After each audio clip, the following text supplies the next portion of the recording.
Saya mau sharing sesuatu malam hari ini. Beberapa waktu yang lalu, Bapak Ibu, saya sempat mengalami sebuah pengalaman kecewa dengan Tuhan. Beberapa mungkin 3 sampai 4 minggu yang lalu, hampir sebulan ya. Saya mengalami satu keadaan di mana saya tuh kecewa sekali karena melihat bahwa sepertinya apa yang Tuhan janjikan, apa yang Tuhan sudah begitu banyak kasih tanda-tanda, kasih peneguhan, sepertinya meleset gitu ya. Sepertinya meleset. Sehingga saya merasa Tuhan kok kayak gini. Tuhan kok seperti ini.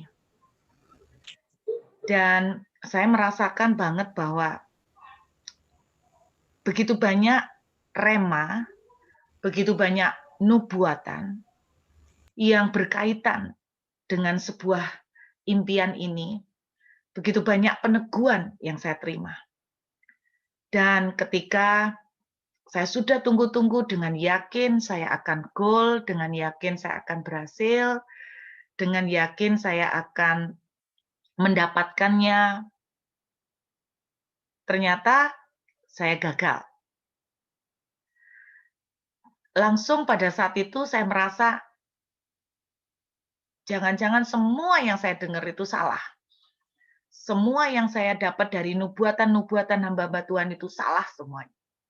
Jadi saya benar-benar orang yang Tuhan izinkan mengalami satu titik di mana saya nggak tahu apalagi yang saya pegang sebagai harapan iman saya, karena nubuatan, janji Tuhan, rema, sepertinya melenceng semua. Jadi misalnya Tuhan bilang begini, jangan takut, aku akan berperang ganti engkau. Wah, sepertinya kemenangan yang akan saya dapatkan. Terus ada peneguhan lagi, ada seorang hamba Tuhan tiba-tiba bernubuat, jangan takut, apa yang didoakan kamu sekarang ini akan dikasih segera. Nah, begitu banyak peneguhan, pas pada harinya gagal semuanya. Dan di situ saya kecewa dengan Tuhan. Saya beberapa waktu terakhir ini, Bapak Ibu, saya sering khotbah tentang pengalaman-pengalaman yang mengecewakan. Tetapi saya bisa bereaksi dengan benar pada waktu itu. Saya mengucapkan sebuah kalimat yang sering saya quote di khotbah-khotbah, yaitu kalimatnya begini. I don't understand, Lord, but I trust you. Aku tidak mengerti, Tuhan, kenapa semua ini terjadi. Tetapi aku percaya kepadamu. Beberapa kali khotbah terakhir saya sering mencantumkan perkataan itu. Saya cerita bagaimana pengalaman saya sempat tinggal di rumah yang dipinjamin oleh seseorang secara ajaib, secara mujizat dipinjamin. Orang yang minjamin ini orang Surabaya. Waktu saya tanya kepada yang minjamin, saya bilang, berapa lama saya dikasih pinjaman? Dia mengatakan, udah ndak usah mikir itu. Burut silakan pakai sampai perbatasan dibuka. Oh, puji Tuhan, terima kasih. Oktober tanggal 1 saya pindah rumah. Banyak barang, 4 orang. Barangnya lumayan. Memang ada furniture, tapi satu furniture aja yaitu kasur. Jadi kasurnya ada 2, saudara. Yang lain barang-barang, pakaian, buku-buku. Pindahan tanggal 1 Oktober. Kami menempati rumah itu masih kotor. Katanya sudah dipanggilkan tukang bersih-bersih, tapi masih kotor. Saya dibantu banyak teman. Dikeroyok dengan banyak teman untuk membersihkan. Divakum, dikasih obat karpet. Wah, pokoknya. Nah, rumah itu penuh dengan barang-barang. Mungkin rumah orang Tionghoa lama ya penuh dengan barang-barang. Mulai dari brosur, surat dari tahun 98 itu ada semua. Nah, Bapak Ibu bayangkan kalau rumah itu nyimpen surat brosur dari tahun 98. Itu kaya sekali kertas-kertasnya, luar biasa. Brosur, majalah, surat dari kampus tahun 98 sampai berapa puluh tahun itu. Jadi kami bersihin, natain satu-satu. Wah, hampir seminggu kami butuhkan waktu, walaupun udah dikeroyok banyak. 1 Oktober kami masuk. Dengan sukacita, puji Tuhan, nggak usah bayar kontrakan rumah. Di Australia ini kontrak rumah mahal, Bapak Ibu. Perlu saya kasih tahu. Berapa mahalnya?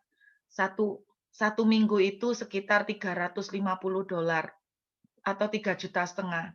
Itu 1 minggu dengan 2 kamar. Jadi kalau 1 bulan berarti Anda hitung aja 3,5 juta kalikan 4 minggu. Berarti berapa Bapak Ibu? 3,5 juta kalikan 4 minggu, 14 juta per bulan. Per bulan. Itu rumah dengan 2 kamar dan itu rumah sederhana sekali. Kalau yang ada furniture agak bagus, rumah model baru, itu bisa sekitar $500 seminggu. Kalau $500 berarti saya harus mengeluarkan 20 juta sebulan. Itu kontrak rumah. Itu belum bayar listrik, belum bayar air, belum bayar gas. Itu kontrak rumah di sini, Saudara. Jadi saya bersyukur sekali, senang dapat pinjaman rumah gratis. Kesaksian di mana-mana. Orang sanguin, mana bisa nyimpen rahasia. Kesaksian, cerita kemana-mana. Baru dapat pinjaman rumah. Tuhan tuh ajaib, saudara, luar biasa. Semua orang, wah hebat Bu Ruth, dahsyat. Luar biasa, sungguh ya Bu Ruth itu. Wah, pengalaman sama Tuhannya nyata ya. Tuhan itu begitu dahsyat. Bu Ruth tuh benar-benar disayang Tuhan. Lihatan butuh rumah, dikasih pinjaman rumah. 1 Oktober saya masuk dan sudah cerita kemana-mana. Di Zoom, di YouTube, dasar orang sanguin cerita kemana-mana. Nah, ini bahayanya Bapak Ibu. 28 November, di Oktober, 1 Oktober, terus ke 28 November. Hampir 2 bulan. Saya di WA sama yang punya rumah. Ibu Ruth, maaf suami saya berubah pikiran, jadi kami minta tolong Ibu Ruth bisa meninggalkan rumah. Saya kasih waktu sampai akhir bulan Desember. Wah, seperti kesamber petir saya di siang bolong.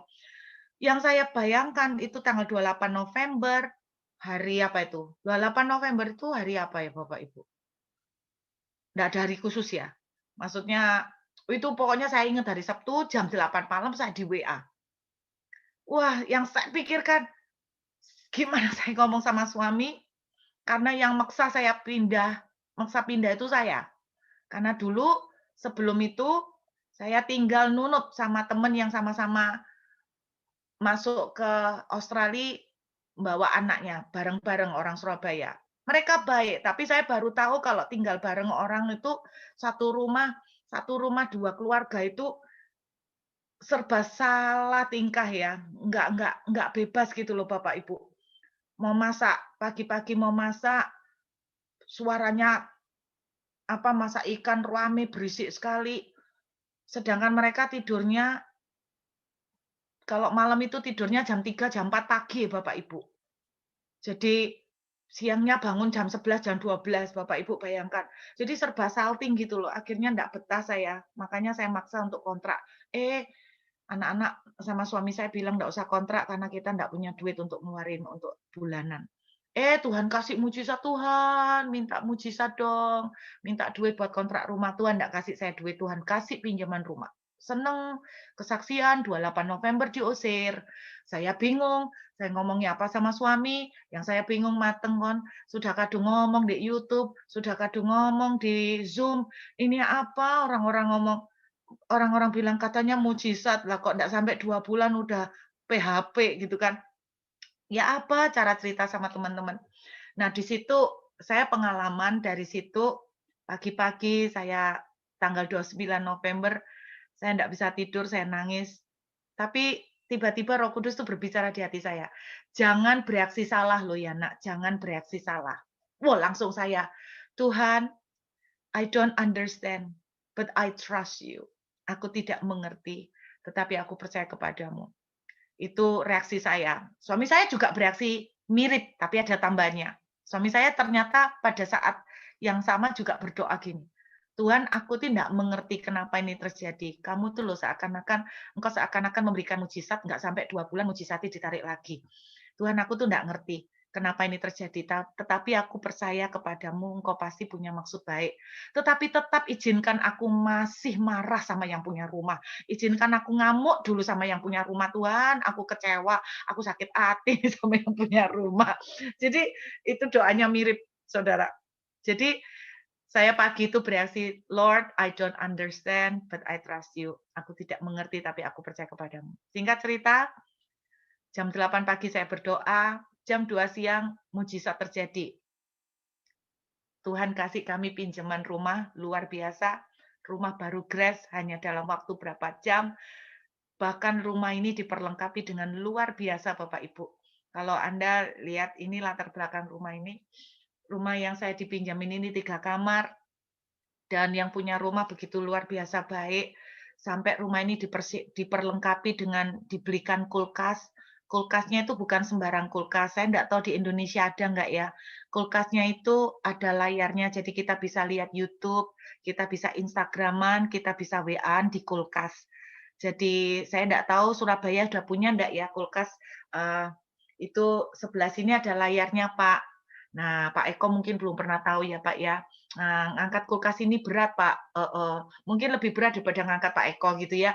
Jadi ada YouTube-nya, ada Instagram-nya, ada Facebook-an gitu ya. Bukan cuman itu tok, ternyata mereka beberapa waktu kemudian juga memperlengkapi rumah ini dengan sebuah televisi yang lebih berat lagi daripada kulkasnya Pak Eko. Televisinya sebesar 100 inch. Jadi televisi 100 inch, beratnya 110 kilo. Nah, Pak Eko kan pasti enggak sampai 110 kilo. Jadi pasti lebih berat daripada Pak Eko ngangkat ini ya. Jadi 100 inch Bapak Ibu. Jadi memang Tuhan memberikan yang baik luar biasa bagus gitu loh. Nah, jadi waktu itu akhirnya saya bisa kesaksian kepada banyak orang. Jadi bahasanya gini, "Saudara, kemarin memang saya mengalami dipinjemin, habis itu diusir saudara, sekarang dipinjemin lagi." Mudah-mudahan jangan diusir lagi ya. Mudah-mudahan jangan diusir lagi, saudara. Saya enggak tahu kalau diusir lagi nanti kesaksiannya bagaimana cara merevisinya, saudara. Jadi akhirnya waktu itu, kata-kata kutipan itu menjadi cukup banyak ditiru teman-teman, ditiru jemaat. Setiap kali mereka menghadapi masalah, mereka berkata, "I don't understand, Lord, but I trust you." Tetapi 4 minggu yang lalu, terus terang, bulan lalu Februari, ketika saya dihadapkan Tuhan pada sebuah keadaan di mana saya terpukul sekali, saya melihat bagaimana semua janji Tuhan seperti meleset, bagaimana seperti semua rema itu nggak cocok, nubuatan itu nggak cocok, dari hamba-hamba Tuhan nggak cocok, saya down banget. Dan terus terang pada hari itu, ini doa saya Bapak Ibu, ini doa saya. Lord, I don't understand. Nah, tak tiru lagi sing dulu. Tapi ada revisinya Bapak Ibu. Lord, I don't understand. But I cannot trust you. But I don't trust you. I'm sorry Lord, I'm sorry. Ampuni Ruth Tuhan, Ruth ini mau apa adanya, Ruth ini mau jujur. Aku enggak mengerti, tapi aku juga enggak percaya sama kamu. Kenapa? Semua janji meleset kabeh. Semua nubuatan enggak cocok semua. I don't understand, but I don't trust you. Itu kata-kata saya bulan Februari, Bapak Ibu. Saya mau sharing satu ayat yang menjadi kekuatan saya pada hari itu. Saya berdoa buat teman-teman semua yang di Zoom, kalau hari ini Anda sedang diizinkan Tuhan mengalami sebuah keadaan yang tidak enak. Dan saudara mungkin berkata seperti saya, aku tidak mengerti Tuhan, tapi jujur, aku untuk menaruh percaya kepadamu juga aku tidak tahu, aku sanggup tidak.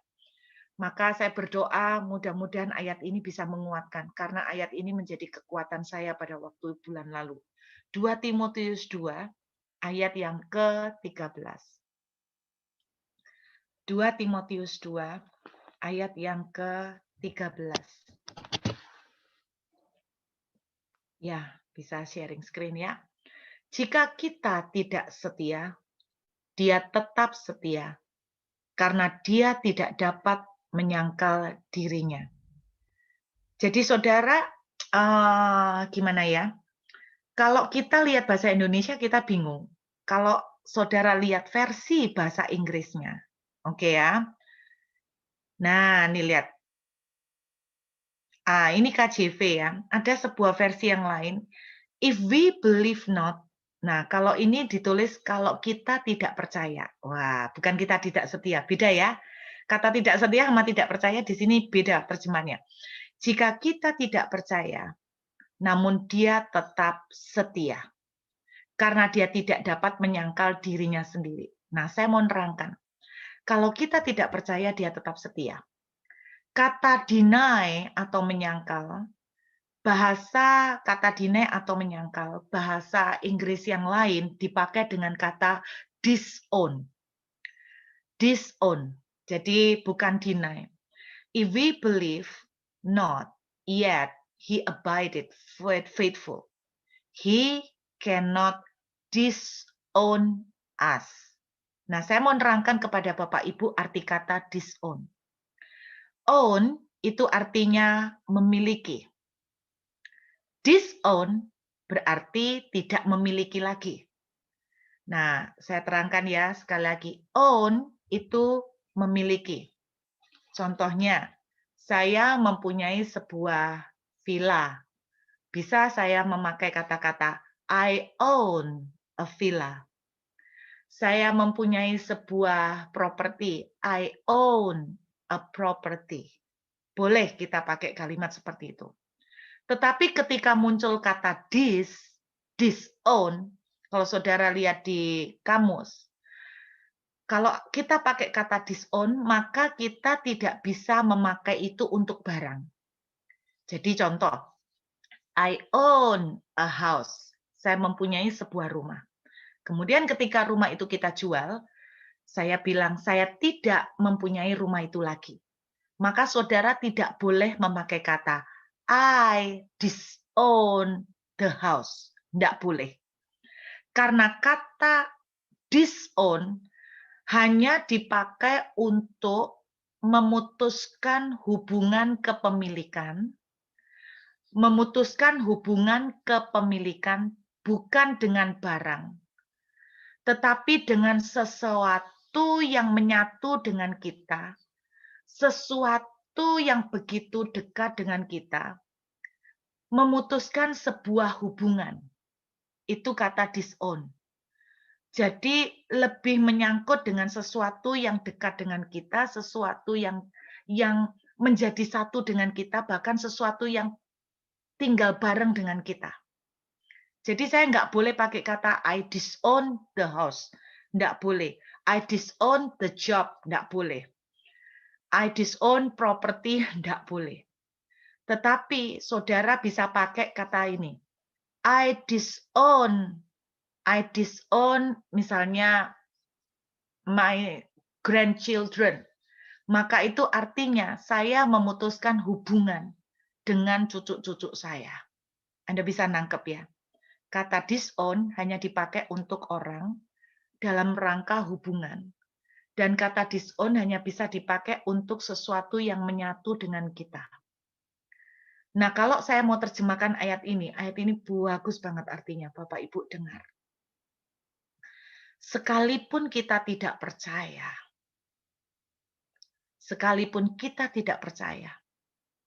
Tuhan tidak akan pernah meninggalkan kita.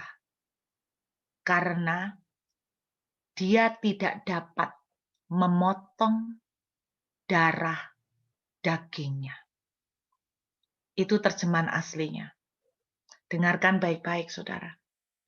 Bahkan sekalipun kita tidak punya iman untuk percaya dan berharap kepada Tuhan, Dia tidak bisa meninggalkan kita. Karena Dia tidak bisa memotong darah dagingnya. Dia tidak bisa membuang darah dagingnya. Saya mau sharing sebentar mengenai bertahun-tahun lalu. Saya pernah mundur dari Tuhan selama 6 bulan. Saya sangat kecewa. Karena pada waktu itu saya sibuk pelayanan. Saya rajin pelayanan. Tetapi kemudian saya mengalami kondisi keuangan yang terpuruk. Dan saya merasa Tuhan, saya sudah pelayanan, tapi kenapa Tuhan tidak menolong saya? Saya mundur dari Tuhan. Saya tidak mau membaca Alkitab, saya tidak mau berdoa. Begitu susahnya keadaan kami pada waktu itu, sampai untuk membelikan susu anak saya. Kami tidak punya uang. Kami pernah mengalami fase di mana anak saya kasih minum tajin, Bapak Ibu. Karena kami nggak bisa beli susu. Itu yang terjadi. Sehingga akhirnya saya kecewa, saya bilang, Tuhan, Engkau jahat. Saya melayani Engkau dengan mati-matian, tetapi Engkau tidak menolong saya. Engkau tahu saya tidak bisa punya uang untuk beli susu. Engkau tidak tolongkan. Saya 6 bulan tidak mau berdoa, tidak mau menyentuh Alkitab, tidak mau ke gereja. Satu kali, suami saya ngomong begini, Non, kamu bisa enggak nemenin aku? Mau kemana? Aku ada orang yang mau interview kerja. Loh, kok hari Minggu? Iya, orangnya bisa nih cuman hari Minggu. Jadi ini orang khusus yang mau kasih aku kesempatan kerja. Jadi rupanya saya dibohongin sama suami. Saya dibawa, kalau Bapak Ibu di Surabaya pasti tahu, saya dibawa ke sebuah gedung yang dulu namanya Heritage Club. Pernah tahu ya? Itu di daerah Basuki Rahmat, Wisma Tiara, seberangnya, jadi gedung Wisma Tiara. Itu kan gedung perkantoran. Saya naik sampai ke lantai 8. Enggak curiga sama sekali karena semua memang gedung perkantoran. Pas pintu lift terbuka, saya kaget karena dengar puji-pujian. Loh, katanya kamu mau interview kerja? Iya, ketemunya di sini. Loh, ini gereja. Iya, ketemuannya sama orangnya tuh di sini, di gereja. Loh ya ketemuannya jam berapa? Ya janjiannya jam sekarang. Loh ini gerejanya belum selesai. Iya, nanti setelah gereja selesai ketemuan. Loh ya nanti aja nunggu gereja selesai. Nggak bisa karena orangnya di dalam. Dia ngejak ketemuan di sini, di dalam. Wah, saya langsung ngomel Bapak Ibu, saya langsung tahu dibohongin. Saya nggak mau ke gereja. Ayo pulang. Kamu ini bohongin aku. Ayo pulang. Suami saya akhirnya ngomong gini, kamu mau pulang? Iya, pulang dewek. Nah, saya naik sepeda motor ya Bapak Ibu, sama suami saya digonceng, saya ndak bisa sepeda motoran. Dan terus, ya wis gini ae, aku ndak bisa sepeda motoran. Aku minta duit buat naik bemo. Suami saya jawab gini, aku ndak punya duit. Lek kamu mau pulang, jalan kaki.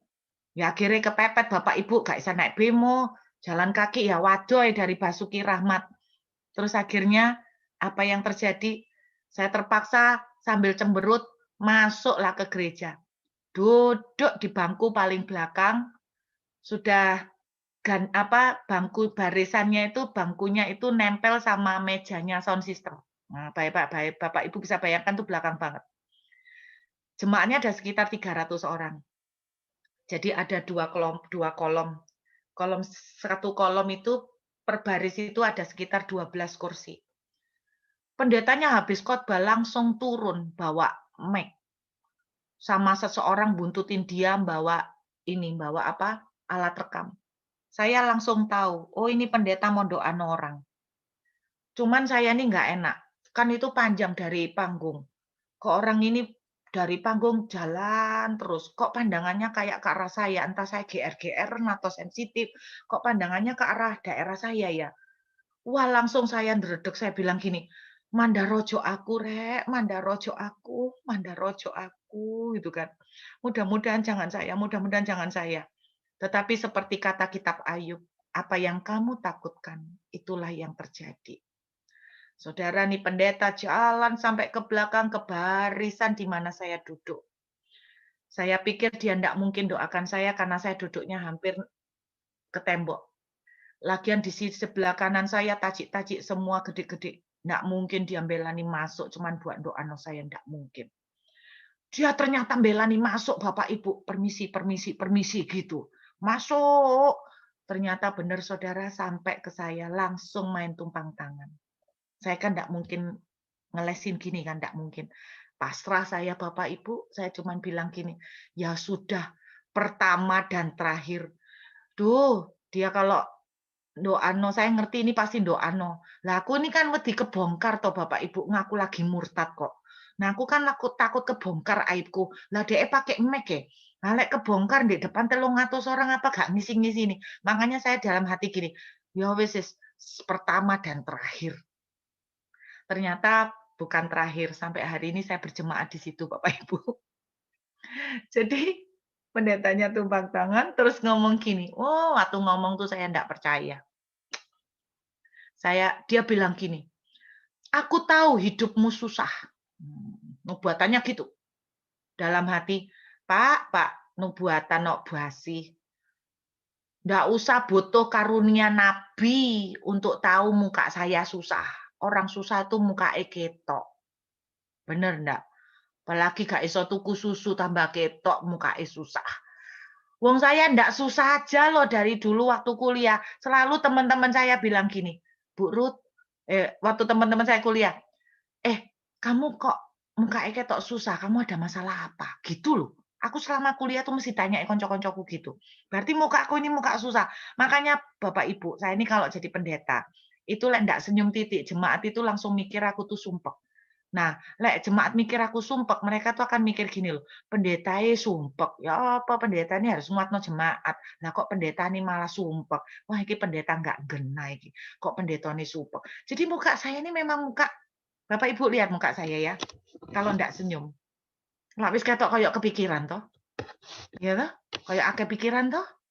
Iya, memang akeh pikiran. Gak salah, memang pikiran akeh.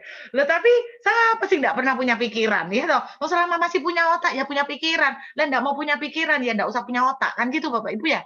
Ya tetap punya pikiran. Nah, makanya berbahagialah nggak punya otak, jadi nggak usah pikiran Bapak Ibu. Nah, selama kita punya otak ya mikir terus Bapak Ibu. Nah, makanya akhirnya apa Bapak Ibu? Nah, dia ngomong, "Aku tahu kamu lagi susah." Nubuatan kok koyo ngono, Pak, iku dolenane arek cilik, Pak. Terus dia bilang begini, "Aku tahu kamu kecewa sama aku." Maksudnya aku tuh Tuhan. "Aku tahu engkau kecewa dengan aku." Gini loh Bapak Ibu, namanya orang susah ya pasti ono kecewa mbek Tuhan. Nah itu bukan rahasia lagi, itu rahasia umum Bapak Ibu. Nah, jadi kalau Bapak Ibu dapat pendeta nubuatan yang nubuatin gitu-gitu tuh itu umum Bapak Ibu. Jadi kayak saya lihat Pak Eko nih, Pak Eko nggak kelihatan susah, nggak kelihatan karena dari tadi guyu terus. Nah, jadi kayak lihat wajah Pak Eko itu kadang-kadang punya ilmu trik tertentu Pak untuk bernubuat. Jadi lihat wajahnya kan nggak susah. Jadi ojo ngomong, "Aku tahu kamu lagi sedih yo." Wis ketok gak sedih yo. Wah, gak cocok lek ngomong gitu, Pak. Jadi itu udah ada taktik-taktik kayak gitu, Pak. Jadi dengarkan lek nubuatannya kayak gitu tuh sudah terlalu ilmu psikologi umum picisan gitu ya, Pak ya. Nah, jadi saya bilang gitu, "Wah, wah wis nubuatannya gak cocok." Tetapi dia tuh kemudian ngomong gini, ini yang membuat akhirnya saya tuh ndak tahan. Dia itu bilang gini Bapak Ibu, "Kamu tuh kecewa dengan aku dan kamu itu merasa bahwa semua masalah yang kamu hadapin ini karena aku. Kamu menganggap bahwa semua kesusahan yang kamu alami itu dari aku." Dalam hati saya jawab gini, "Oh, ya iyalah. Lah ndak dari Tuhan, dari siapa? Lawang Tuhan kan punya kuasa buat ngangkat masalah, tapi kan ndak mau angkat-angkat. Ya berarti dari Tuhan lah." Kata orang diizinkan, ya berarti dari Tuhan lah. Saya jawab gitu. Pendeta itu kayak ngerti ilmu telepati. Langsung jawab gini, "Bukan dari aku, Nak." Ngono dijawab gitu, Bapak Ibu, bukan dari aku, Nak. Terus hati saya berkata lagi, "Lah terus dari siapa?" Dijawab lagi sama pendetanya. "Sejak manusia jatuh dalam dosa, semua yang kupercayakan kepada Adam dan Hawa. Bukankah aku berkata, bumi dan seisinya kupercayakan kepadamu, kuserahkan dalam kuasamu. Tetapi sejak Adam dan Hawa memilih untuk tidak taat kepadaku, mereka menyerahkan kuasa itu kepada iblis. Iblislah yang menjadi penguasa atas seluruh bumi ini. Dan karena dia yang berkuasa atas bumi ini, dia porak-porandakan sesuka hatinya. Untuk pertama kali saya diterangkan loh Bapak Ibu tentang proses kejatuhan dosa itu. Jadi pendetanya bilang, sejak iblis menguasai bumi, bukankah Alkitab memang bilang penguasa dunia? Iblis itu penguasa dunia Bapak Ibu. Waktu Tuhan dicobai, iblis itu kan ngomong gini, kalau kamu nyembah aku, semua dunia ini tak kasih no ke kamu. Itu bukan omong kosong. Memang iblis penguasa dunia. Nah, namanya dia penguasa dunia, ya terserah yang punya dunia mau diapakan. Dihancurkan, diporak-porandakan, kan terserah dia, dibikin berantakan. Itu sebabnya sejak Adam dan Hawa menyerahkan kuasa ke setan. Sejak itu muncul air mata, muncul penyakit, muncul kematian. Waktu awal Tuhan membuat Taman Eden, tidak ada kematian, tidak ada air mata, tidak ada penyakit. Betul Bapak Ibu? Tidak ada masalah. Tuhan ngomong melalui hamba Tuhan itu. Semua itu datang dari iblis. Tetapi kalau kamu menjauh dari aku, nak, aku tidak bisa tolong kamu. Sebab akulah satu-satunya aksesmu untuk kamu mengalami pemulihan.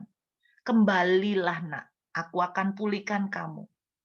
Dan yang membuat saya menangis bukan itu Bapak Ibu, tetapi pendeta ini ngomong, nak, kamu itu mama yang tidak sempurna.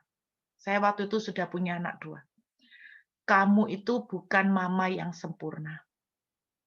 Tetapi kamu pernah ngomong begini sama anakmu. Nah, ini yang membuat saya nangis. Karena tidak ada yang tahu saya ngomong seperti itu. Suami pun tidak tahu. Karena omongan itu ada di dalam hati saya. Saya bilang begini sama anak saya. Nak, kalau nanti mama sama papa tetap tidak ada uang untuk beliin susu buat kamu dan kalau tajin ini habis, mama punya rencana. Mama akan potong supaya mengeluarkan darah untuk kamu minum. Mama akan minumkan darahnya mama untuk kamu. Ya ini kakek lihat TV Bapak Ibu. Di TV lah ngono si Bapak Ibu lah dipotong terus diisep ngono lah gemangan sih lek di dunia survival terdampar gak ono panganan kan ngisep darah kan gitu Bapak Ibu. Ya iki kakek nonton TV. Jadi waktu anakku susah itu aku ngomong, nanti lek sampai mama ndak bisa beli susu, ndak bisa kasih tajin, mama akan minumkan darah mama. Bila perlu nak. Jenenge orang kalap Bapak Ibu wis ndak bisa mikir ya. Mama akan kasih daging mama buat kamu makan. Nah, pendeta ini ngomong itu. Itu yang bikin saya nangis. Dia bilang, kamu aja bisa ngomong. Kamu tuh bukan mama yang sempurna, tapi kamu bisa ngomong sama anakmu, kalau anakmu ndak bisa kamu kasih susu, kamu akan minumkan darahmu, kamu akan ngasihkan dagingmu untuk dia makan. Wah, itu saya kaget. Lalu pendeta ini bilang, tidakkah kamu pernah mikir anakku, aku ini papamu. Aku bukan cuma ngomong ngasih darahku. Aku bukan cuma ngomong akan ngasihkan dagingku. Aku sudah ngasihkan darahku untuk kamu. Aku sudah ngasihkan dagingku untuk kamu. Supaya kamu hidup, supaya kamu tuh diberkati, supaya kamu tuh happy. Itu bahasanya pendeta itu, saya nangis Bapak Ibu. Masalah yang kamu alami bukan aku yang kasih. Tetapi iblis yang menghancurkan semuanya. Iblis mencuri kebahagiaanmu. Iblis mencuri semua berkat-berkatmu. Iblis mengambil, membinasakan. Tetapi kamu kembalilah, jangan menjauh. Sebab ketika engkau menjauh seperti anak bungsu yang terhilang, kamu tidak punya akses untuk aku tolong. Kembalilah nak, aku akan pulihkan kamu. Itu pertama kali saya mengerti hati Bapak. Saya nangis Bapak Ibu. Saya balik ke Tuhan.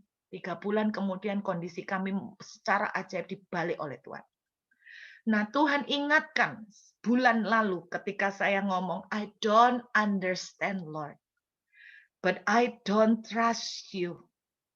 Tuhan kasih saya 2 Timotius 2 ayat 13, Tuhan bilang begini.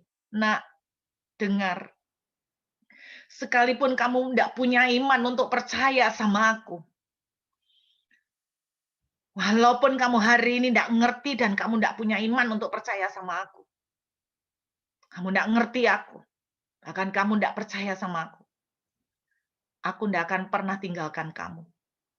Karena aku tidak akan pernah bisa membuang darah dagingku. Dan saudara tahu arti ayat ini? Kalau Tuhan tidak bisa buang darah dagingnya, kalau Tuhan tidak bisa buang kita, berarti pada akhirnya nanti pasti hasilnya akan bagus buat saya. Saat ini saya tidak ngerti. Saat ini saya tidak percaya. Saat ini iman saya terlalu lemah untuk berharap sama Tuhan. Saya tidak bisa bilang waktu Tuhan bukan waktu saya, Tuhan tahu yang terbaik. Saya tidak bisa mencomot semua ayat itu. Karena saya tidak tahu lagi ayat mana yang saya harus yakinin. Saya tidak tahu lagi ayat mana yang saya harus percayain, yang saya jadikan pegangan. Saya tidak punya lagi ayat untuk saya pegang. Saya bilang, I don't understand and I don't trust you. Tuhan bilang, sekalipun you don't trust me, aku tidak akan pernah tinggalkan kamu.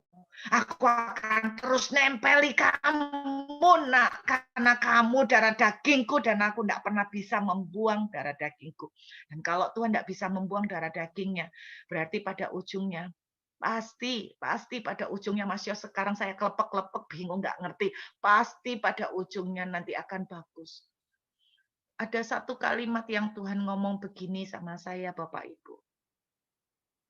If you cannot see my hand, kalau kamu tidak bisa melihat tanganku bekerja hari ini. If you cannot see my hand, trust my heart. Percayai hatiku. Kalau kamu tidak bisa melihat tangan pertolongan Tuhan, percayai hatinya Tuhan. Hatinya Tuhan tidak akan pernah bisa buang Anda dan saya. Tidak peduli bencek noy kayak apa. Tidak peduli kita ini model kayak apa. Sampai kita itu tidak bisa percaya sama Tuhan. Tuhan tidak akan pernah tinggalin Bapak Ibu. Masih kayak apa, dia akan terus nunggu nempelin kita. Dia tidak akan pernah menyerah untuk kita. Dan pasti ujungnya akan bagus. Bapak Ibu, saya nemukan satu penemuan yang bagus banget. Kitab Kejadian. Namanya aja Genesis. Kejadian. Saudara tahu, kalau kitab Keluaran isinya keluar, kan gitu kan? Keluar Mesir. Benar kan? Keluar, pokoknya keluar.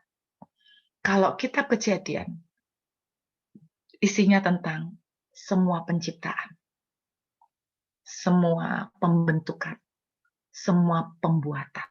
Betul, namanya aja Kejadian. Tahukah Anda, Kejadian pasal pertama sudah diawali dari ayat-ayat awal. Ada kata-kata, Tuhan melihat baik. Betul? Amazing juga dan mengagumkan juga.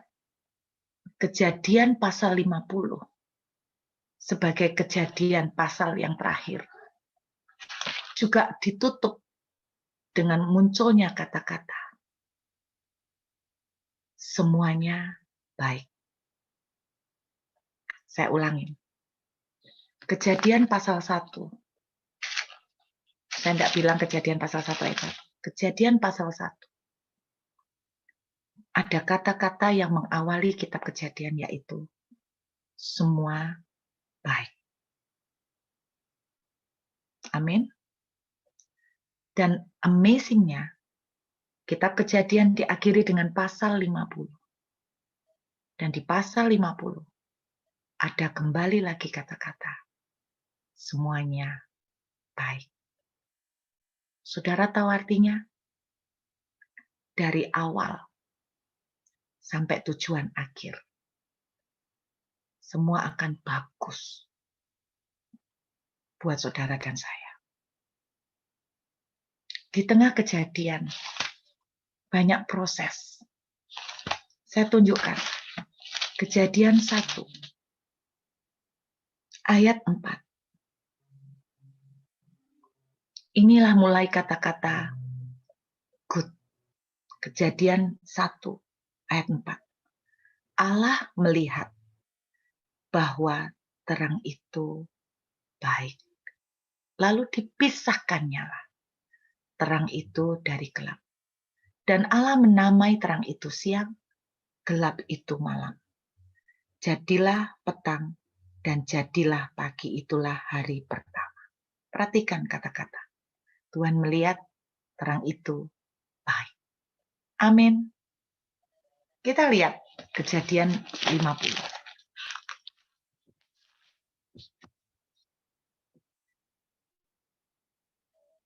Ayat yang ke-20.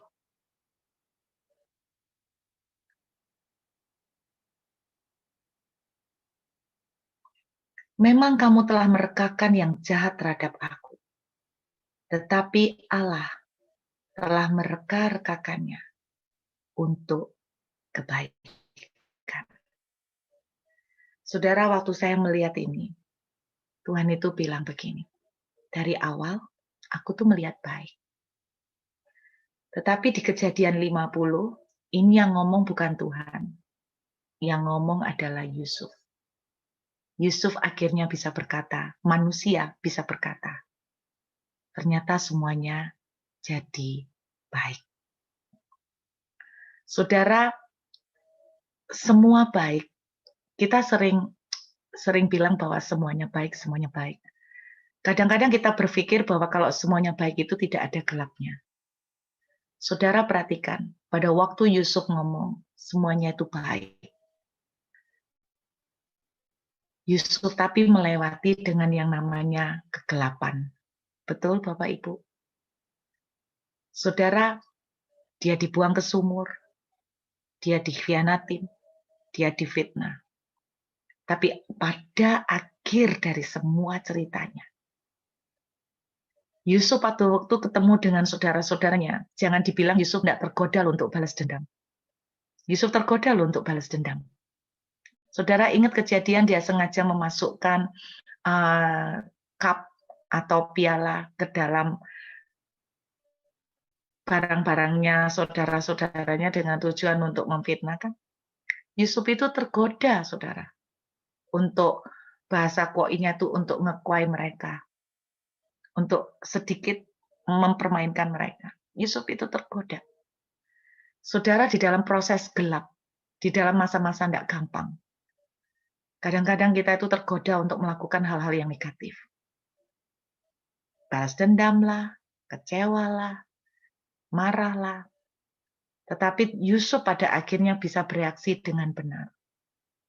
Itu yang saya alamin. Bulan lalu, saya marah, saya kecewa dengan Tuhan, saya ngomel dengan Tuhan.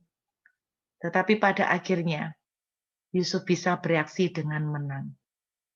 Dan dia bisa berkata begini, kamu memang mereka yang jahat, tapi Tuhan membuatnya menjadi baik buat kita semuanya. Saya mau ingatkan Bapak Ibu, dari kitab awal, dari Kejadian, semua baik. Pasal terakhir dari Kejadian 50, Tuhan mengatur semuanya baik. Amin. Saya tidak mengerti kenapa doa kita belum dijawab. Saya tidak mengerti kenapa Tuhan belum menolong saudara. Saya juga tidak mengerti kenapa Tuhan izinkan kematian dari orang-orang tertentu. Saya juga tidak mengerti kenapa Tuhan sepertinya kok tidak turut campur dalam sakit penyakit yang terjadi. Tetapi yang saya belajar dari pengalaman bulan lalu, I don't understand and I don't trust you, Lord. Tapi Tuhan bilang, sekalipun you don't trust me, I cannot leave you. Karena kamu darah dagingku. Itu sebuah jaminan bahwa at the end of the day, pada akhirnya nanti, Tuhan akan memunculkan seperti Yusuf. Semuanya untuk baiknya kita. Amin. Saya malam ini berdoa, teman-teman semuanya kuat. Apapun doa yang belum dijawab, apapun pertolongan yang Anda tunggu dari Tuhan yang belum terjadi. Mari lihat, Tuhan memulai, sudah campur tangan dari awal. Mungkin saudara tidak mengerti kenapa diizinkan. Saya waktu itu tidak mengerti kenapa saya diusir. Tapi akhirnya saya tahu, oh saya dikasih tempat yang jauh lebih baik. Tetapi kadang-kadang tidak semuanya bisa kita mengerti. Betul ya Bapak Ibu? Tetapi saya mau bilang malam ini, if you cannot see his hand, kalau saudara tidak bisa melihat tangan Tuhan bekerja, trust his heart. Percayai hatinya. Kalau mama yang banyak cacat ini aja bisa ngomong. Nak, kalau kamu tidak bisa makan, mama akan kasih darah mama buat kamu. Kalau ini aja yang banyak kekurangan bisa ngomong seperti itu. Dia adalah Bapa kita. Dan dia bilang begini, bagaimana mungkin anakku nangis minta roti? Aku kasih batu. Kalau anakku minta ikan, aku kasih ular. Tidak mungkin. Jadi dengarkan. Kalau Tuhan izinkan sesuatu yang tidak enak pada Bapak Ibu malam hari ini. Mungkin kau bahkan tidak punya iman untuk percaya kepada Tuhan. Iman untuk mengimani kesembuhan pun kamu tidak mampu. Iman untuk mengimani mujizat kamu tidak sanggup. Tuhan bilang, kalaupun kamu tidak bisa percaya, tidak punya iman, aku tidak akan tinggalkan kamu. Aku akan tetap bersama kamu, di samping kamu. Dan aku akan bawa kamu pada akhirnya. All is good. Semuanya baik. Seperti Yusuf mengakhiri kitab Kejadian. Semuanya baik. Dari yang jahat akan menjadi baik. Tangkap dengan iman percaya Bapak Ibu. Semuanya jadi baik. Amin. Trust his heart.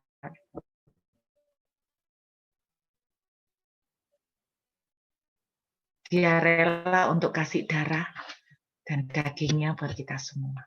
Teman yang sedang meminta dukungan doa di chatting, boleh ya kita doa sepakat buat mereka.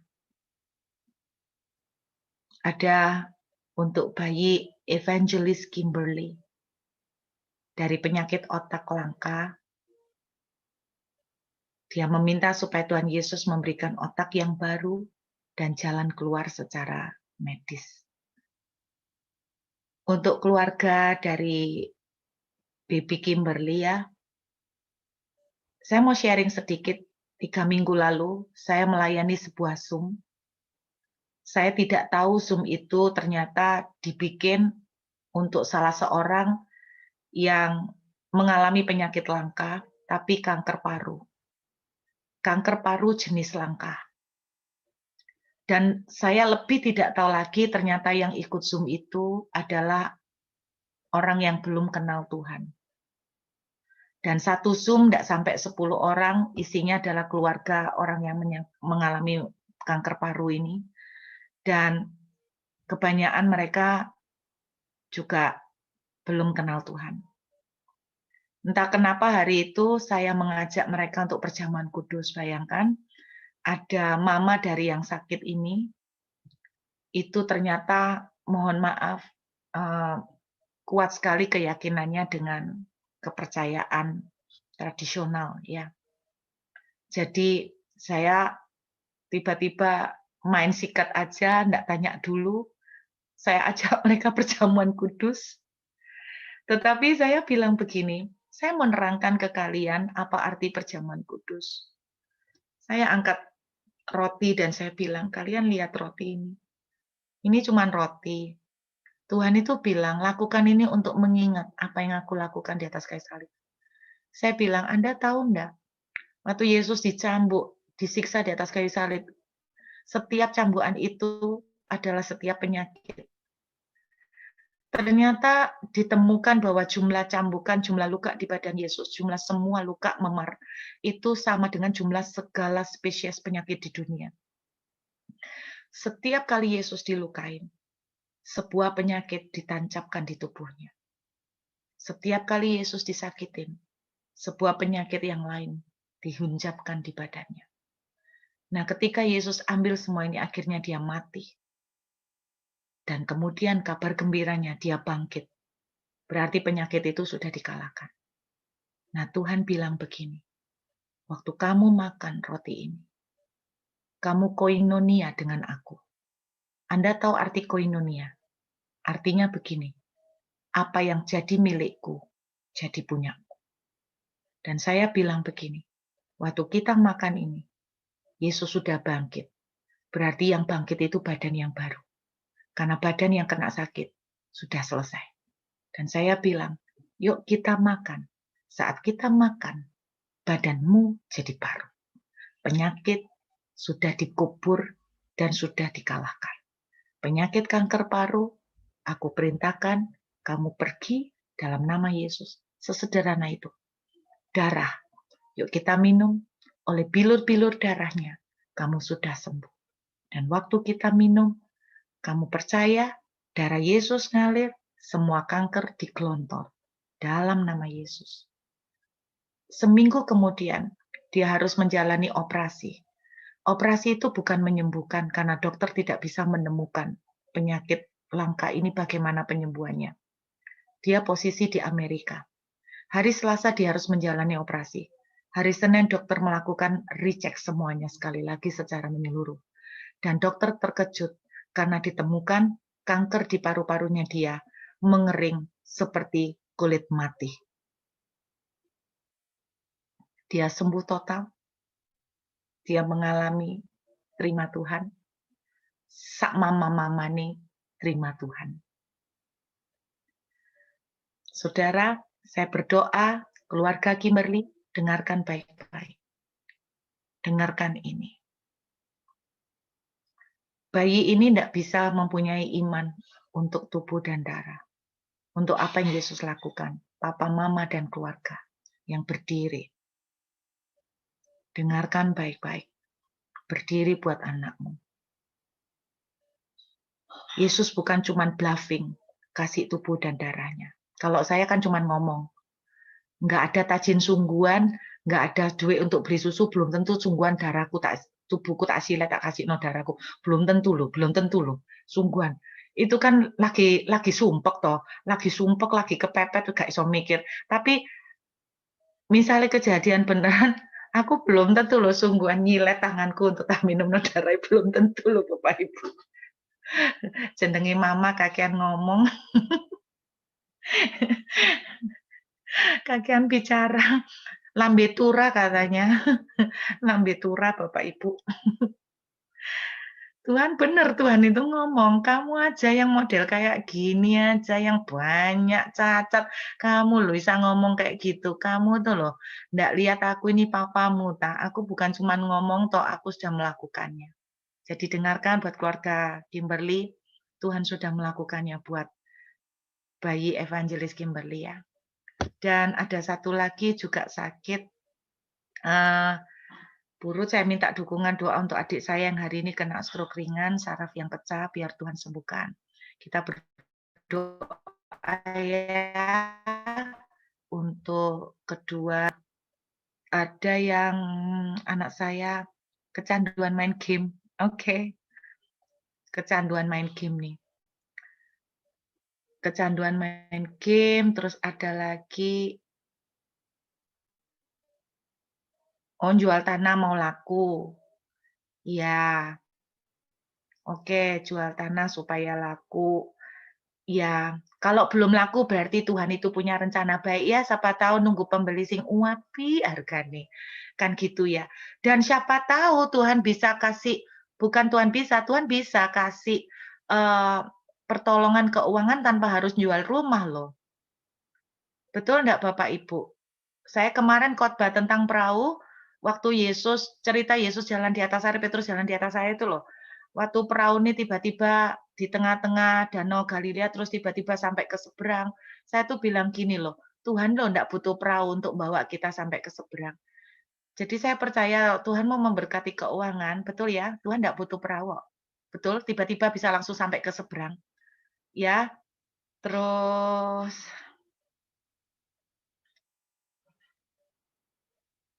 kehilangan pekerjaan. Ya, yang berdoa minta jual rumah ada 2 ya. Oke, buat yang jual rumah jangan fokus ke rumahnya. Biasanya menurut saya kita tambah sering nengking, sering fokus ke rumahnya malah nggak laku-laku. Menurut pengalaman. Jadi main layangan tuh harus tarik ulur, makin ditarik pedot Bapak Ibu. Menurut saya kalau fokus kita ke sana malah kita nggak dapat. Fokuslah ke Tuhan. Bilang Tuhan, secara rencana kami memang pengen jual rumah. Tapi kami tahu Tuhan itu berkuasa. Tidak harus melalui jual rumah pun Tuhan berkuasa. Tapi beri kami Tuhan pertolongan. Kalau saya sarankan doanya sesimpel itu ya. Oke, tanah, rumah. Oke ya, banyak yang mau jual tanah, jual rumah.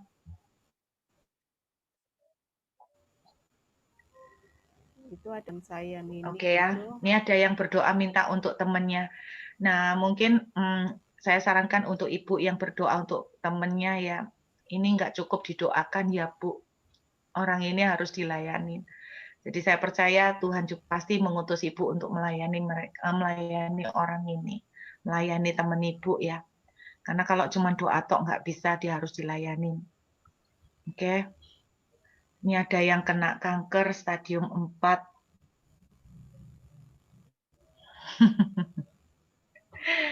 Oke. Enggak, ini ada teman yang ngekuai Bapak Ibu, dukungan doa supaya bisa ke Perth. Haleluya, haleluya. Minta. Oke, Burut minta bantuan doa. Apa supaya bisa makan masakan yang ada bawang putih, merah, merica supaya enggak jadi sakit tenggorokan, jadi radang. Haleluya. Ini minta doa serius apa guyonan? Saya jadi bingung ini guyonan apa serius. Haleluya. Ya, itu Oke. Moses sakit kanker, Ibu. Kanker stadium 4. Ya, enggak, kalau yang ini serius, Bu. Saya tahu enggak ini loh, Bu. Minta doa supaya bisa ke Perth. Terus aduh haleluya wis. Haleluya, haleluya. Kita doa yuk, teman-teman. Ya, kita doakan. Ya, kita doakan sama-sama ya. Bapa, kami satu hati buat baby Evangelis Kimberly. Tubuh dan darahmu sudah lunas membayar semua penyakit. Karena itu kami katakan segala penyakit kelainan di otak Kimberly. Aku perintahkan sepakat dengan papa dan mamanya, kamu tidak punya hak tinggal di badan Kimberly. Ini anaknya Tuhan. Tuhan Yesus sudah habis-habisan hancur di atas kayu salib untuk baby Evangelis. Jadi aku perintahkan penyakit langka di otak. Kamu pergi dalam nama Yesus. Dan jangan kembali lagi kepada dia atau siapapun. Dan oleh tubuh dan darah Yesus, aku perintahkan kesembuhan terjadi dalam nama Yesus. Sebab Tuhan engkau berkata oleh bilur-bilur darahmu telah sembuh. Kami satu hati buat Pak Moses yang umur 25 tahun divonis kena kanker stadium 4. Tuhan, kami berdoa sehati. Tubuh dan darahmu sudah engkau kasih buat Pak Moses juga. Penyakit apapun, kami perintahkan penyakit kanker stadium 4, kami perintahkan kamu minggat di dalam nama Yesus, sebab Tuhan sudah membayar lunas. Dan sekarang kami perintahkan kesembuhan mengalir buat Pak Moses di dalam nama Tuhan Yesus. Kami berdoa juga buat saudara kami yang lagi terkena stroke ringan. Kami berdoa Tuhan biar pembuluh-pembuluh darah oleh darah-Mu mengalir sekarang. Membangkitkan pembuluh darah yang baru, sehat sempurna. Dalam nama Yesus. Kami bawa semua permohonan doa untuk rumah, untuk tanah, untuk warisan, untuk pekerjaan. Tuhan, satu doa yang kami minta. Tuhan tidak butuh perahu untuk membawa kami ke seberang. Tuhan bisa pakai perahu untuk bawa kami ke seberang. Tapi Tuhan tidak terbatasi dengan perahu untuk bawa kami ke seberang. Tuhan tidak terbatasi dengan penjualan rumah. Tuhan tidak terbatasi dengan pembagian warisan. Tuhan juga tidak terbatasi dengan pekerjaan. Kami berdoa untuk saudara kami. Pintu pekerjaan terbuka baginya. Dalam nama Yesus. Aku berdoa, tidak lama lagi pintu pekerjaan terbuka baginya. Dalam nama Yesus. Terima kasih Bapa. Kami percaya, sekalipun seperti Yusuf yang diperlakukan dengan tidak adil, Tuhan, Engkau juga berkuasa untuk mendatangkan pembelaan bagi anak-Mu. Semua teman-teman yang sedang berdoa, membutuhkan sesuatu, kami cuma bawa ini di hadapan Tuhan. Tuhan, di dalam nama Tuhan Yesus, kami berdoa untuk apapun pergumulan mereka, untuk anak yang ada di Perth, kami berdoa supaya Tuhan, Engkau memulihkan rumah tangga mereka. Kami berdoa rumah tangga mereka boleh dipulihkan. Lembutkan hati mereka. Lembutkan hati suami istri. Sehingga Tuhan pemulihan boleh terjadi. Terima kasih Bapa, semua rumah tangga yang lagi diminta doa. Aku berdoa, Tuhan, tangan Tuhan boleh bermurah hati untuk memberikan pertolongan. Terima kasih Bapa. Hamba berdoa memberkati semua anak-anak Tuhan di Zoom ini. Biar kami belajar dari kitab awal Kejadian sampai pasal 50. Semuanya dari awal baik. Pada akhirnya akan menjadi baik. Terima kasih Bapa, kami mengucap syukur, berkati semuanya dengan berkat terbaik dari surga, dalam nama Tuhan Yesus. Haleluya. Amin. Saya kembalikan kepada Ibu Esther atau kepada host ya. Terima kasih Bu Ruth. Boleh sedikit tanya ya Bu ya? Tanya jawab sedikit, masih ada waktu Ibu.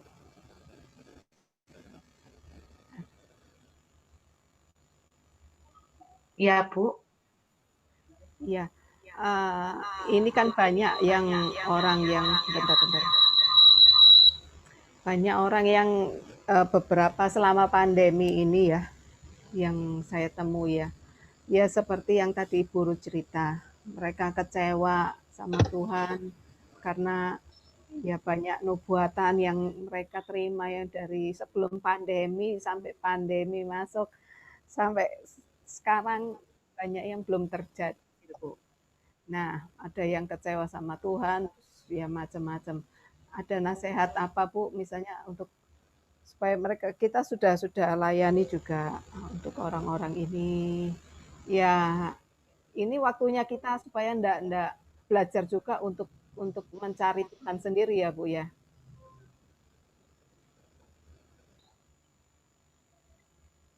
Oke. Ya, saya tahu. Yang saya tahu gini, Bu. Saya selama ini dalam perjalanan pengalaman pribadi secara finansial. Relationship dengan Tuhan itu ngefek banget, Ibu. Hubungan pribadi dengan Tuhan itu pengaruh banget. Saya nggak bisa munafik bahwa semakin saya itu istilahnya nempel dengan Tuhan. Saya nempel dengan Tuhan bukan supaya dapat berkat. Tetapi ketika saya benar-benar membangun keintiman dengan Tuhan, karena memang saya membutuhkan Tuhan, itu pintu-pintu berkat terbuka dengan sendirinya, Ibu. Itu pertama. Jadi, saya enggak tahu, saya enggak mau menghakimi siapapun, enggak mau mengkritik. Tetapi dari pengalaman saya pribadi, Ibu bisa bayangkan saya terdampar di Perth ini tanpa pekerjaan. Jadi sementara pengeluaran jalan terus. Tapi yang menjadi kekuatan saya tuh saya nempel sama Tuhan. Meskipun sebulan lalu saya bilang, "I don't understand, but I don't trust you." Itu pun saya tetap lakukan di dalam menempel dengan Tuhan, Ibu. Saya tuh guandol kayak anak itu ngualem. Saya tuh nangis, "Pa, saya ini ndak percaya sama kamu." "Ya apa, aku nih mau percaya tapi nubuatannya kok melenceng kabeh." Gitu. Tapi saya curhat itu walaupun nangis, walaupun ngomel-ngomel, tapi tetap nempel. Itu di kitab Mazmur ada. Tulisannya bilang begini, kalau ndak salah Mazmur 73. Hatiku keluh, pahit rasanya, pinggangku sakit. Itu bahasa Inggrisnya itu, aku tuh sumpek sampai ndak bisa mikir, sampai keblinger, sampai gelap. Itu bahasa Inggrisnya seperti itu, tapi aku tuh tetap dekat di kakimu. Nah ini yang mungkin beberapa orang nggak bisa lakukan ini, karena ketika mereka sumpek,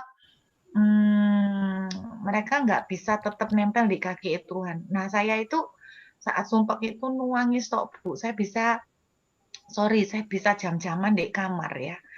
Saya bisa jam-jaman di kamar tuh cuma nuangis, ngualem sama Tuhan. Itu yang saya lakukan, Bu Esther. Jadi dan waktu saya 3 bulan itu saya tadi cerita habis dinubuati, "Kembalilah Nak, aku akan pulihkan kamu." Terus saya cerita 3 bulan kemudian, saya itu keadaan dibalik 180 derajat. Yang saya nggak ceritakan ke orang-orang adalah begini, selama 3 bulan, saya tuh di kamar, di lantai, itu sembahyang dari pagi sampai malam, Ibu. Saya keluar cuman untuk nganuin anak saya keluar terus balik kamar lagi, anak saya tidur, saya balik nangis lagi. Tapi cara doa saya sudah beda dengan sebelumnya. Kalau sebelumnya saya doa isinya ngomel melulu, "Tuhan kamu kok jahat, kamu kok gini?" Sebelumnya. Tapi setelah saya ngerti hati papa itu kayak gitu, saya doanya jadi gini, "Pa, aku ini anakmu, dan aku sekarang nggak punya duit buat beli susu. Nggak tahu ya apa caranya, aku tuh percaya, aku ini loh anakmu. Kamu tuh loh nggak tega lihat aku nggak bisa makan. Kamu tuh loh nggak mungkin tega lihat anak-anakku tuh nggak bisa makan. Kamu tuh loh nggak mungkin tega lihat aku tuh nggak punya rumah. Kamu tuh loh nggak mungkin tega lihat aku tuh sampai kayak orang bambung. Kamu tuh nggak mungkin tega." Itu cara doa saya lah. Jadi doa saya beda, Bu. Kalau sebelumnya cara doanya lebih banyak mengeluh, lebih banyak nggak punya iman. Setelah saya mengerti tentang hati Bapa, cara doa saya lebih dengan keyakinan bahwa Dia itu papaku. Jadi waktu pagi itu saya diusir, saya tuh bilang begini, "Pa, aku tuh nggak ngerti, tapi aku tuh percaya sama Papa. Aku tuh loh anakmu. Kamu tuh loh nggak mungkin biarno anakmu itu diginiin sampai orang. Kamu tuh nggak mungkin, anakmu loh, Pak, entah aku sing sensitif atau ya apa-apa ya, aku ini koyo diperlakukan koyo maling tenanan lho, Pak. Aku ini lho nakmu, Pak, koyo aku tuh koyo maling tenanan. Kamu tuh lho, Pak, berkati aku di Surabaya, aku tuh punya rumah, bukan aku tuh bambung nggak punya rumah. Dan aku sekarang tuh diusir koyo maling. Aku tuh percaya, Pak, aku tuh lho anakmu, nggak mungkin kamu tuh biarno aku tuh koyo kayak gini. Jadi cara doa saya beda, Bu. Cara doa saya begitu begitu optimis dengan kebaikan hati Tuhan. Nah, itu Bu yang saya lakukan. Jadi selama saya 3 bulan itu yang saya lakukan tiap kali doa, "Aku lho anakmu, Pak. Nggak nggak mungkin kamu tuh tega sampai lihat anak-anakmu yang nggak iso minum susu loh, nggak mungkin tuh, Pak. Kamu ya nggak mungkin toh kepengin aku tuh ngemis-ngemis sampai orang sampai utang, nggak mungkin. Karena aku lek utang mbek orang, itu iki ngisi-ngisi ini loh, aku tuh lho anakmu, nggak mungkin kamu tuh biarno anakmu tuh utang-utang." Tapi itu teriak-teriak, Bu, bengak-bengok, Bu, sampai kayak gitu, Bu. Jadi seperti itu, Bu. Jadi kira-kira seperti itu ya, Ibu. Bisa nangkep ya. Ya, Jadi itu cara doa saya. Jadi saya terus nempel di kaki Tuhan, sampai kayak gitu eee, dan saya sampai deklarasi dan itu pengaruh ya deklarasi. Tapi deklarasinya bukan asal comot ayat terus saya kaya diberkati, bukan kayak gitu, Bu. Saya deklarasinya, "Tuhan, aku tuh anakmu. Dahulu aku muda," kata Daud, "tetapi sampai hari ini aku tidak pernah melihat anak orang benar akan meminta-minta." Itu yang saya deklarasikan, Ibu. Jadi 2 hal itu, tetap nempel di kaki Tuhan sama declare. Kira-kira itu ya, Ibu.